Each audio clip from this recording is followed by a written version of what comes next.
அனைவருக்கும் வணக்கம். என்னுடைய நேயர் ஒருத்தங்க ஒரு உணர்வுபூர்வமான கேள்வி கேட்டிருந்தாங்க. நாம் அழுதம்னு சொன்னால் நம்மளுடைய அழுகை இறந்தவர்களின் ஆத்மாவை பாதிக்குமா அப்படின்னு. அவர்களுடைய மகள் இப்போ ரீசெண்டாக இறந்துருக்காங்க. எப்படியோ திடீர்னு அவர்களுக்கு என்னுடைய சேனல் அப்படிங்கிறது யூடியூப்பில் வந்திருக்கு. இதை பார்த்து கொண்டு இருக்கும்போதே சுற்றி இருக்கக்கூடிய மக்கள்லாம் என்ன பொதுவாக சொல்கிறாங்கன்னா, நீ அழுகாத, அப்படி அழுதன்னா அது உன்னுடைய மகளினுடைய ஆத்மாவை பாதிக்கும் அப்படின்னு. அதனால் என்கிட்ட கேட்டிருந்தாங்க, அப்போ நான் அழுகிறது என் மகளின் ஆத்மாவை பாதிக்கிறதா? அப்போது இன்றைய தலைப்பு, நாம் அழுதால் அது இறந்தவர்கள் இறந்த அன்புக்குரியவர்களின் ஆன்மாவை அது பாதிக்குமான்னு. இதுக்கு விட என்னென்னா, பாதிக்க வேண்டிய அவசியம் இல்லை.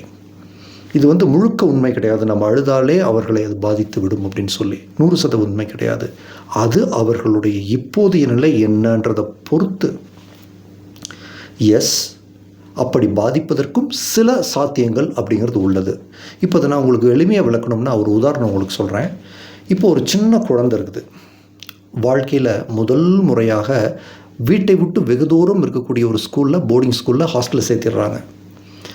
இப்போது ஆரம்பத்தில் பார்த்திங்கன்னா அந்த குழந்தைக்கு பிரிவு அப்படிங்கிற ஒரு வாட்டம் இருக்கும், தனிமை இருக்கும். அது வீட்டு ஞாபகமாகவே இருக்கும், ஹோம் சிக்னஸ்ன்னு சொல்லுவாங்க. இப்போ அந்த மாதிரி டைமில் பார்த்திங்கன்னா நீங்கள் குழந்தைய கால் பண்ணிங்கன்னா அந்த குழந்தைகிட்ட என்ன பேசுவீங்க? நீங்கள் அன்போடு பேசுவீங்க, ஆதரவோடு பேசுவீங்க. கவலைப்படாத, நான் எப்போது இருக்கோம், நான் அடுத்த வாரம் நான் பார்க்குறோம், அடிக்கடி நாங்கள் வருவோம் அப்படின்னு சொல்லி அவங்களுக்கு ஒரு ரீஅஷூரன்ஸ் கொடுப்பீங்க இல்லையா? நீ தனிமையில் இல்லை, உனக்கு எங்களோட லவ் அப்படிங்கிறது எப்பவுமே இருக்குன்னு. அப்போது இந்த மாதிரியான ரீஅஷூரன்ஸ், இந்த மாதிரியான அந்த உறுதி கொடுக்கறது, நீ கவலைப்படாத, நாங்கள் இருக்கோம், டேடி மம்மியும் நான் பார்க்குறோன்னு சொல்கிறது அந்த குழந்தை அந்த புது சூழ்நிலைக்கு அட்ஜஸ்ட் பண்ணிக்கிறதுக்கு அது ஈஸியாக ஹெல்ப் பண்ணுது இல்லைங்களா? புது நண்பர்கள் இருப்பாங்க, புது வாழ்க்கை, புது சூழ்நிலை, இதுக்கு அது இன்டெகிரேட் பண்ணிக்கிறதுக்கு அது ஹெல்ப் பண்ணுது. ஆனால் இப்படி நீங்கள் அதுக்கு ஆதரவு சொல்லாமல், நம்பிக்கை கொடுக்காம நீங்கள் ஃபோன் பண்ணி நீங்கள் அழுகிறீங்க, நான் உன்னை மிஸ் பண்ணுறேன், என்ன பிரிஞ்சிருக்க முடியல அப்படின்னு கதறி அழுகிறீங்க, நீ இல்லாமல் நான் வாழ முடியாதுன்னு. அது அந்த குழந்தைக்கு ஏதேனும் ஒரு வகையில் உதவி புரியுமான்னா இல்லை. இது என்னென்னா, அந்த குழந்தை ஏற்கனவே ஒரு வாட்டத்தில் இருக்கிறது, பிரிவின் வாட்டத்தில். அது இன்னும் ஜாஸ்தி பண்ணும். அந்த குழந்தை அந்த புது சூழ்நிலைக்கு அட்ஜஸ்ட் பண்ணிக்கிறதுக்கு இன்னும் டைம் எடுத்துக்கும். நீங்கள் அது மாதிரி பண்ண மாட்டீங்க இல்லையா? இப்போது இன்னொரு சினாரியோ எடுத்துக்குவோம். ஒரு வளர்ந்த ஒரு இளைஞன் இப்போது காலேஜுக்காக அது வேறு ஒரு ஊர் போகிறான். முதல் முறையாக போய் வேறு ஊரில் அவன் ஹாஸ்டலில் தங்கியிருக்கான். அவனுக்கும் அந்த வீட்டு ஞாபகம் என்பது ஆரம்பத்தில் இருக்கும். ஆனால் அந்த குழந்தை அளவுக்கு அது இருக்காது இல்லையா? ஏன்னா அந்த இளைஞனுக்கு வாழ்க்கையை பற்றின அண்டர்ஸ்டாண்டிங் இருக்கும், உணர்வுபூர்வமாக அவன் ரொம்ப வலிமையாக இருப்பான். இப்போ நீங்களே ஃபோன் பண்ணி அழுதாலும் கூட அது அந்த குழந்தையை பாதிக்கிற மாதிரி அது பாதிக்கிறது இல்லை இல்லையா?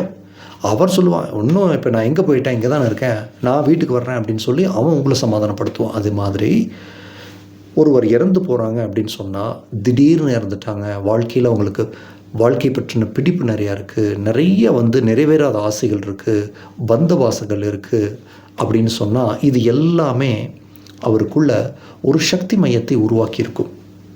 அப்போ இறந்ததுக்கு பிறகு தான் ஒரு ஒளி உடல் அப்படின்னு சொல்லி அந்த ஆவி உலகத்தில் அவர் விழித்தெழும்போது, அப்போது என்ன பண்ணுவாங்கன்னா, இந்த உணர்வுகளை அவங்க ப்ராசஸ் பண்ணுவாங்க. அப்போது அந்த மாதிரி டைமில் நம்ம ரொம்ப அழுகிறோம் அப்படின்னு சொன்னால், ஏற்கனவே தன் மரணத்தை முழுமையாக ஏற்றுக்கொள்ளாத, முழுமையாக சாந்தி நிலைக்கு போகாத நிலையில் தன்னுடைய பந்தபாசத்தை ப்ராசஸ் பண்ணிகிட்டு இருக்கிறவங்களுக்கு நீங்கள் அழுகிறது ஹெல்ப் பண்ணாமல் போகலாம். அவர்கள் சாந்தி அடைவதை சற்று தாமதப்படுத்தலாம். ஆனால் நீங்கள் அன்போடு இருக்கிறீர்கள், விசுவாசத்தோடு அவர்களுக்கும் உங்களுக்கும் உண்டான அந்த அனுபவங்களை நினச்சி பார்க்குறீங்க, ஒரு தூய உள்நோக்கத்தோடு பிரார்த்தனை பண்ணுறீங்க அப்படின்னு சொன்னால், நீங்கள் அவருக்காக ரொம்ப சின்சியராக ப்ரே பண்ணுறீங்க அப்படின்னா, நீங்கள் அவருக்கு சொல்கிறீர்கள், எப்போவும் நீ நேசிக்கப்படுகிறாய், எங்களால் காதலிக்கப்படுகிறாய், நீ நாங்கள் உன்னை மறந்துடல அப்படின்னு. அப்போ என்ன ஆகும், இந்த பந்த பாசத்தை ப்ராசஸ் பண்ணிகிட்டு இருக்கக்கூடிய இந்த ஒளி உடலுக்கு இது மிகவும் ஆறுதலாக இருக்கும். அவங்க தான் ஒரு ஒளி உடல் அப்படிங்கிற முழு விழிப்புணர்வு திரும்புவதற்கு அது ஈஸியாக ஹெல்ப் பண்ணும். அதனால தான் ஒருத்தங்க இறந்துட்டாங்கன்னு சொன்னால் நாம் அவங்களுக்கு நினைவு அஞ்சலி அப்படிங்கிறது செலுத்துகிறோம், அவர்களுக்கு பிரார்த்தனைகளை செய்கிறோம். அந்த மாதிரி சமயத்தில் தான் நீ ரொம்ப அழக்கூடாது அப்படின்னு சொல்கிறாங்க. ஆனால் ஒன்று புரிஞ்சுக்குங்க, அழக்கூடாதுன்னு சொல்லிட்டா நீங்கள் அழகவே கூடாதுன்னு உங்களை நீங்கள் கண்ட்ரோல் பண்ணிக்காதீங்க. அதுவும் வந்து நல்லதில்லை. உங்களுக்கு அழணும்னு தோணுச்சுன்னா நீங்கள் அழுங்க. ஆனால் அதே சமயத்தில் உங்களுடைய அன்பையும் விசுவாசத்தையும் கருணையையும் தூய உள்நோக்கத்தையும் நீங்கள் பிரார்த்தனையை அவர்களுக்கு தெரிவிங்க. அது அவர்களுக்கு உதவும். இப்போ இதுவே இந்த மனிதர் அப்படிங்கிறவர் வந்து ஒரு நல்ல ஒரு ஆன்மீகவாதியாக வாழ்ந்திருக்கிறார். பிறப்பு இறப்புன்ற மாயை பற்றி தெரியும். பந்த பாசங்களுக்கு ரொம்ப ஆட்படலை, ரொம்ப ஒரு ஸ்பிரிச்சுவல் லைஃப் அவர் வாழ்ந்திருக்காரு அப்படின்னு சொன்னால், இவர் இறந்ததுக்கு பிறகு தான் ஒரு ஒளி உடல் அப்படின்னு அந்த டிரான்சிஷன் ரொம்ப ஈஸியாக இருக்கும். இவர்களுக்கு நீங்கள் அழுதாலும் சரி, அல்லது இவர்களுக்கு பூஜையை நீங்கள் செய்யவில்லை என்றாலும் சரி, இவர்களுக்கு அது பெருசாக பாதிக்காது. அவர்கள் வந்து அந்த விழிப்புணர்வை எளிதாக எட்டி விடுவார்கள். நம்மளோட உதவின்றது கூட உங்களுக்கு தேவைப்படாமல் இருக்கலாம். சில சமயங்களில் உங்களுக்கும் அவர்களுக்கும் வந்து ஒரு ஏற்கனவே ஒப்பந்தம் இருக்கின்றது அப்படின்னா அவர்கள் உங்களுக்கு வழிகாட்டவும் செய்யலாம்.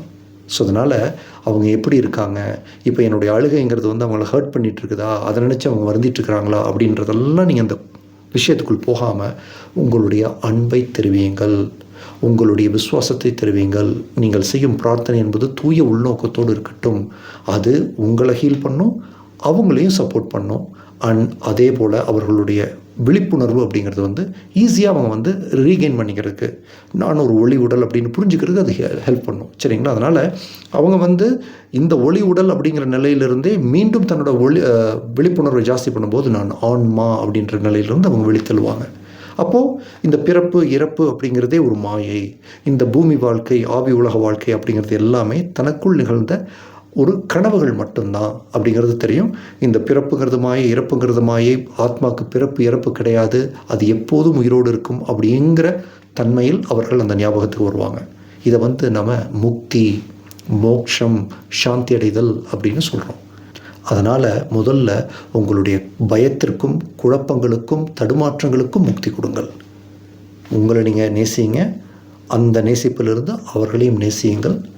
இந்த அன்பானது உங்களுக்கும் உதவும், அவருக்கும் உதவும். அன்பே சிவம். சரிங்களா? இதில் உங்களுக்கு வேறு ஏதாவது கேள்விகளோ சந்தேகங்களோ இருந்ததுன்னா தாராளமாக கமெண்ட் செக்ஷனில் டைப் பண்ணுங்கள்.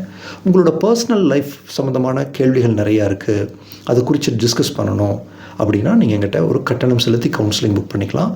கவுன்சிலிங் என்பது ஃபோன் மூலமாக, நேரில் வரணுங்கிற அவசியம் இல்லை. நீங்கள் உங்களுக்கு கவுன்சிலிங் தேவைப்பட்டால் நீங்கள் எனக்கு வாட்ஸ்அப்பில் ஒரு டெக்ஸ்ட் மெசேஜ் அனுப்புங்க, சார் எனக்கு கவுன்சிலிங் வேணும்னு சொல்லி. உங்கள் வாழ்க்கையில் என்ன நடந்ததுன்றது முழுசாக சொல்லும்போது உங்களுடைய குறை என்ன, உங்களுடைய சந்தேகங்கள் என்ன, இப்போ அடுத்து என்ன பண்ணுன்றதில் உங்களுக்கு எங்கே குழப்பம் இருக்குது, எதில் எப்படி இந்த விஷயத்தை புரிஞ்சுக்கணும் அப்படிங்கிற என்னோடய பார்வையை உங்களுக்கு நான் சொல்லுவேன். சரிங்களா? இந்த சேனலை தொடர்ந்து பார்த்து வரும் நேயராக இருக்கின்றீர்கள். உங்களுக்குள்ள நிறைய மாற்றம் நிகழ்ந்து இருக்கின்றது. அதற்கு தெளிவின் வழி காரணம் அப்படின்னு உறுதியாக நம்பினீங்கன்னா, இந்த சேனல் வளர்ச்சி அடைய வேண்டும்னு உங்களுக்குள்ள ஒரு ஆத்மார்த்தமான உணர்வு வந்தால் இந்த சேனலுக்கு நீங்கள் கான்ட்ரிபியூட் பண்ணலாம். மேலே இருக்கிறது என்னுடைய கூகுள் பே நம்பர், இல்லைன்னா சேனலுடைய மெம்பர்ஷிப் நீங்கள் ஜாயின் பண்ணலாம். பட் அதை தானமாகவோ கடமைக்காகவோ கொடுக்க வேண்டிய அவசியம் இல்லை. உங்களுடைய மாற்றத்திலிருந்தே தரலாம். அதுதான் உங்களுக்கும் நல்லது, எனக்கும் அதுதான் அழகு. சரிங்களா? உங்களுடைய பொன்னான நேரத்துக்கு என்னுடைய மிக்க மகிழ்ச்சி. Thank you very much for your time.